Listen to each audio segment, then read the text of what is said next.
बिस्मिल्लाहिर्रहमानिर्रहीम रब इश्रह ली सदरी व यस्सिर ली अमरी वहलुल उक़दतम मिन लिसानी यफ़क़हू क़ौली फ़ल्हम्दुलिल्लाहि वस्सलातु वस्सलामु अला रसूलिल्लाह व अला आलिहि व सहबिहि अजमईन सुम्मा अम्मा बाद।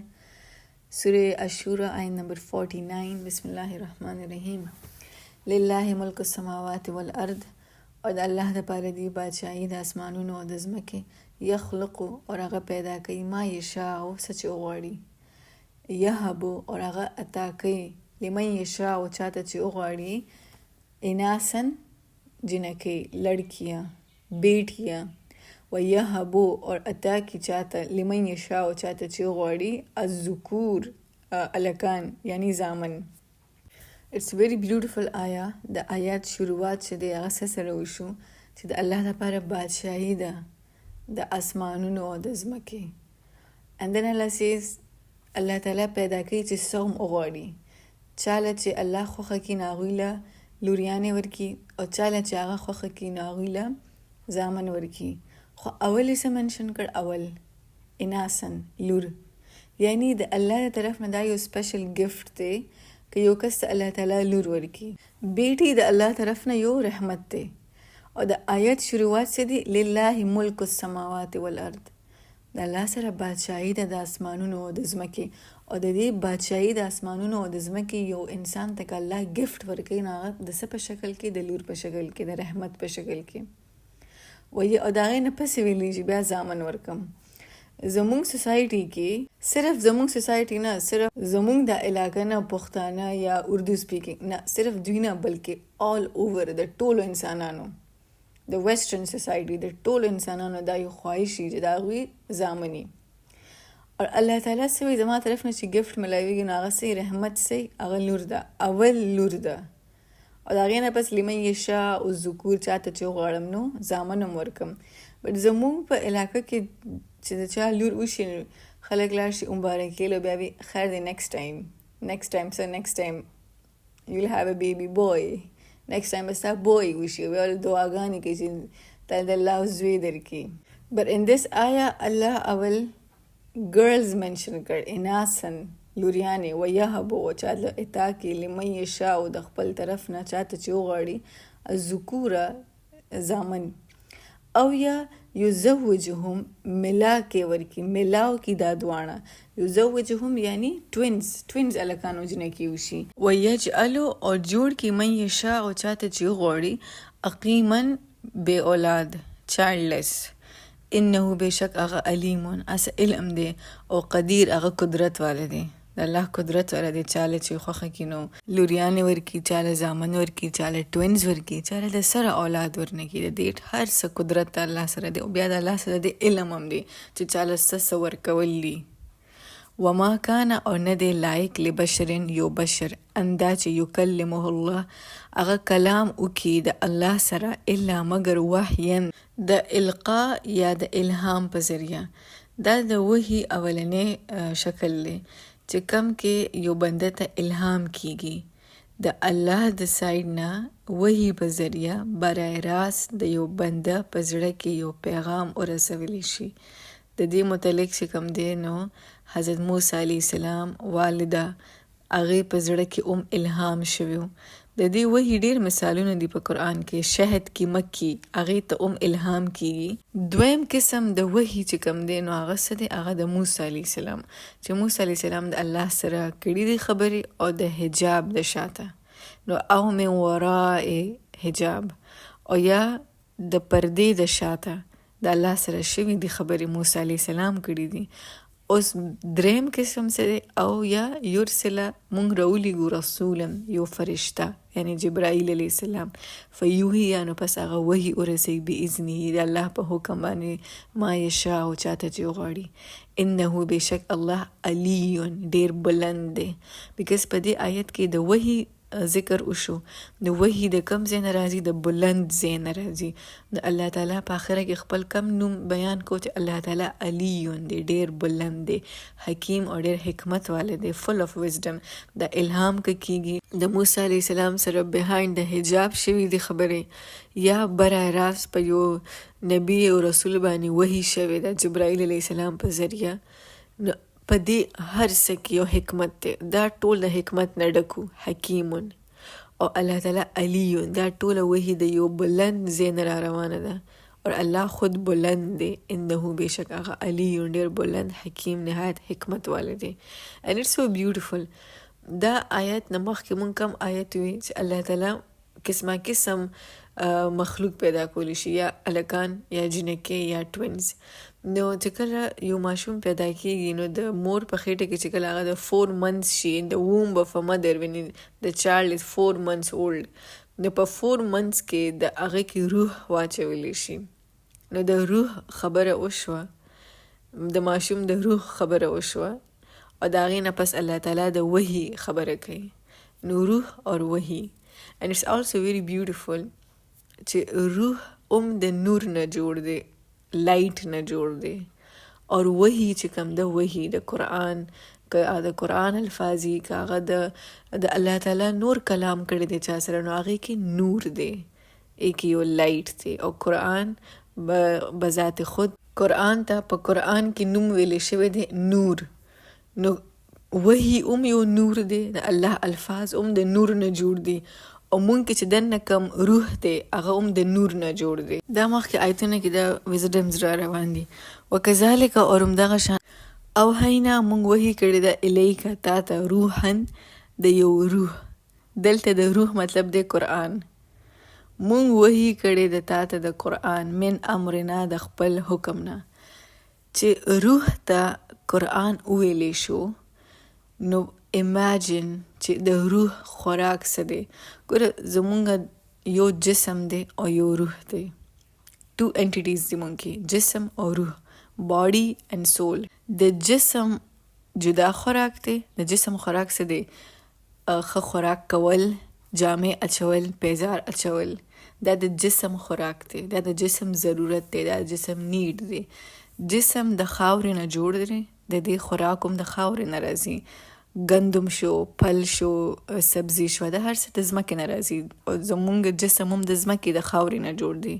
مونږ د څه نه جوړ یو؟ مټي نه جوړ یو. مونږ چې آدم علیه السلام جوړېدو نو د څه نه جوړ شوی؟ مټي نه جوړ شوی. نو مونږ د ځمکې نه جوړ یو، زمونږ غذا هم د ځمکې نه راځي. مونږ کې دننه اوس الله تعالی خپل روح اچولی. زمونږ روح د الله د روح نه جوړ دی. اوس د دې څه مطلب؟ دا متشابهات دي، دې باندې مونږ نه پوهېږو، بټ دې باندې زمونږ ایمان دی. نو الله تعالی چې اول دا جسم جوړ کو، بیا په دې کې روح واچو. نو اف کورس د دې روح خو به هم څه نه څه خوراک ای. د روح خوراک څه دی؟ دا روح د الله د طرف نه راغلی، بره د اسمان نه راغلی. دا روح د څه نه جوړ دی؟ دا د نور نه جوړ دی، د لایټ نه جوړ دی، د رڼا نه جوړ دی. دا روح د رڼا نه جوړ دی.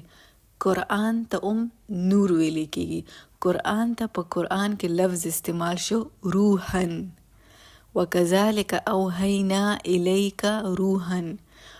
دغسې مونږ وحی کړی ده تا ته روحن د یو روح، یعنی د یو قرآن، من امرنا د خپل حکم. د دې روح خوراک څه دی؟ قرآن. دې روح ته چې کله قرآن ملاویږي، دا به اطمینان کی، دا به په سکون کی. او دا چې کله د قرآن نه اخوا دیخوا ځي، دا به انتهایی ریسټلیسټ، بیچینه. خلک وایي زه قرآن ویمه، زه ذکر کوم، زه بیا هم ډپریشن کې یم، ما باندې بیا هم انگزایټي راځي، ما باندې بیا هم پینک اټیکس راځي. نو دا ولی زه خو هر ورځ ځان ته سورې رحمان لګوم، په هیډ فونز کې اورم، د اوده کېدو نه مخکې سورې ملک ویم، سهار چې پاسم زه قرآن ویم. نو ما ته ولې سکون نه راځي؟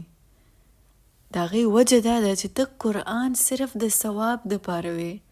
ته قرآن خو صرف تلاوت کې، ته پې پوهېږې، ته سورې رحمان اورې، ښه خبره ده، تا ته ډېر اجر میلاویږي، په یو لفظ تا ته 10 ګنا اجر میلاویږي.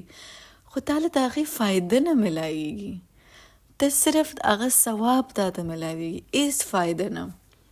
فایده کله میلاویږي ستا روح ته؟ روح ته اصل فایده د قرآن نه کله میلاویږي؟ چې کله ته هغه سمجھ کې ووې. ته سورې ملک وایه، بیشک وایه، هره شپه وایه، خو سمجھ کې وایه. ته سورې رحمان اوره، روزانه اوره، خو سمجھ کې اوره. هر سحر چې پاسې 1 2 3 رکوع سبق وایه، خو سمجھ کې، چې ته خو اټلیسټ پوهېږي چې زه څه ویم. نو موږ د قرآن نه ثواب حاصلو، او زیرو بینیفټ ایز فایده نه. زمونږ په زندگی کې ولې سکون نه راځي، ټرانکوالټي نه راځي، کنټینټمنټ نه راځي؟ او حالانکه زمونږ د قرآن سره ډېر ښه تعلق می، مونږ آن ډیلی بیسس قرآن وایو، خو اس اثر په زمونږ په زندگی نشته. وای؟ بیکاز مونږ یې باندې پوهیږو نه. جسټ امیجن یو کس ته تاته فار ایگزامپل ستا امی چرته تللی ده او هغې تاله د بهر ځای نه یو خط ولیکو او ته خپل مور سره ډېره مینه کوې، د ډېرې مینې نه ته هغه خط سهار او ماښام وي، هغه لیټر ته سهار هم وي او د شپې هم وي، د سهار هم 3 ځله وي، د شپې هم وي، او ډېر مینې سره ته هغه بره په شلف باندې ایښی. خو هغه لیټر چې کوم دی هغه په سپینش کې لیکل شوی دی، په جبرش کې لیکل شوی، ته هغې باندې نه پوهېږې، خو ته صرف وې د مینې نه وې، ته مینې نه ووایه، ستا د مینې اظهار دی. خو تا سمجھ درځي چې ستا امي تا ته په هغې لیټر کې څه لیکلي، تا ته ستا امي څه وایي په هغې لیټر کې؟ بس صرف دا ستا د مینې اظهار دی چې ته سهار او ماښام هغه وې. څه پته هغې تا ته په هغې کې ډېره زیاته فایده مند خبره لیکلي وه، هغې نه ته محرومه شوې، هېڅ فایده تا ته میلاو نه شوه. نو خلک وایي مونږ قرآن وایو به مونږ بیا هم ډپریشن کې یو، مونږ باندې بیا هم انګزایټي ده. هغې ریزن دا دی چې په قرآن پویه نشته، او چې پویه نه وي نو افکورس عمل به هم نه وي. نو وکذلک همدغسې اوحینا مونږ وحي کړې ده الیک ټورډز یو، روحا د یو روح. نو زمونږ د جسم خوراک کوم تاسو ته وي، او زمونږ د روح، زمونږ د دن روح خوراک څه دی؟ هغه دی قرآن. پویه سمجھ کې قرآن. الا بذکر الله تطمئن القلوب، او آگاه شئ چې د زړونو اطمینان چې کوم دی هغه صرف او صرف د الله په یاد کې دی، د الله کلام ذکر کې دی. ایون که ته ذکر کې نه هغه سمجھ کې کوه.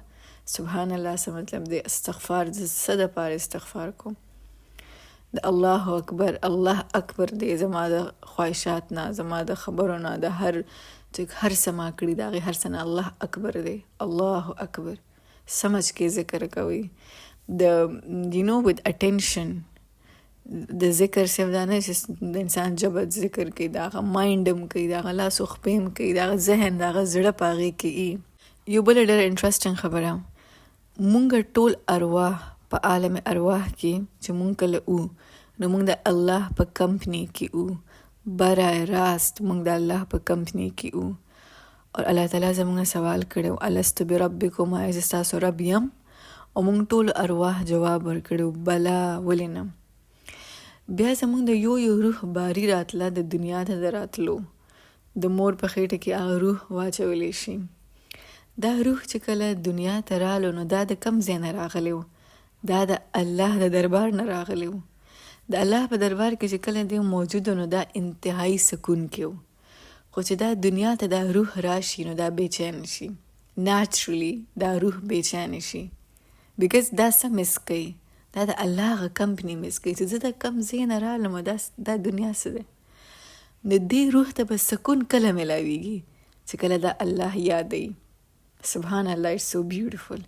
د الله نه راغلی دی په دنیا کې به دا بیچینی، سکون به ال راځي چې کله الله یاد کړي. وکذالک همدغسې اوحینا مونږ وحي کړې ده الیک ټورډز یو، روحا د قرآن د روح، من امرنا د خپل حکم، ما کنت او نه ته تدری مل کتابو چې ته پوه شې ما په هغه څه الکتاب چې کوم په دې کتاب کې دي، ولا او نه ته پوهېږې الایمان په ایمان، یعنی د قرآن د کتاب نه علاوه چې کتاب یو کس نه سټډي کوي پوهه پې نه وي، هغه نه په کتاب پوهېږي نه په ایمان پوهېږي. نو دا مونږ ته شو کوي چې یو انسان کې ایمان د وحي نه بغیر نشي راتلی، قرآن نه د پوهېدو نه بغیر په یو کس کې ایمان هی نشي راتلی. که هغه ډېر هم دعوی وکړي چې د ایمان والا کس یم، خو که هغه په قرآن نه پوهېږي نو هغه کې ایمان نشي راتلی. ولل ایمان او نه ایمان. یو بل انټرسټینګ خبره د پریویس خبرې سره چې روح د نور نه جوړ دی او قرآن الفاظم نور دی. نو دا نور چې د یو نور سره ملاو شي نو دا نور علی نور شي، نور اپان نور. اوکې سو نه ته پوهېدې مل کتابو په کتاب، ولا او نه ته پوهېدې په ایمان، ولیکن لیکن جعلناه مونږ جوړ کو دا نورن یو نور، نهدي مونږ هدایت کو به د دې کتاب په ذریعه من نشاء او چاته چې مونږ وغواړو من عبادنا د خپلو بندګانو، و انک او بېشک ته لتهدي او بشک ته لتهدی البته رهنمایي کولی شي الی صراط مستقیم صراط المستقیم ته. دلته لفظ الی ډیر زیات ضروری دی. نبی علیہ السلام چاله هدایت نشي ورکولی، خو نبی علیہ السلام صرف د هدایت لار خودی شي. الی towards د صراط المستقیم طرف ته هدایت ته صرف لار خودی شي. د صراط المستقیم طرف ته صرف لار خودی شي. په هغه لارې بوتلې نشي، په زوره ته څوک فورس کولی نشي، صرف خودی شي. You can just guide them towards the straight path. explain کولی شي ورته، زور د زبردستی به نشي کولی. الی صراط مستقیم.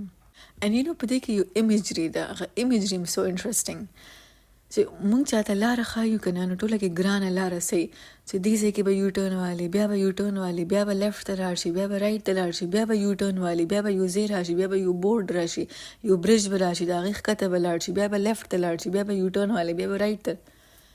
کنفیوزنګ، دا دومره ګرانه لاره. خو که ته یو کس ته ووایې که نه چې بس سیده راځه، سیده هېڅ ټرنز نشته، سیده راځه، به یا ډېره اسانه لاره ده. سبحان الله، صراط المستقیم ډېره اسان، بس سیده روډ دی. الی صراط مستقیم، هېڅ کوږوالی پکې نشته. صراط الله، لاره د الله، الذي هغه له چا دپاره چې ما هغه څه دي فی السماوات و ما فی الارض، څه چې په اسمانونو کې دي او څه چې په ځمکه کې دي.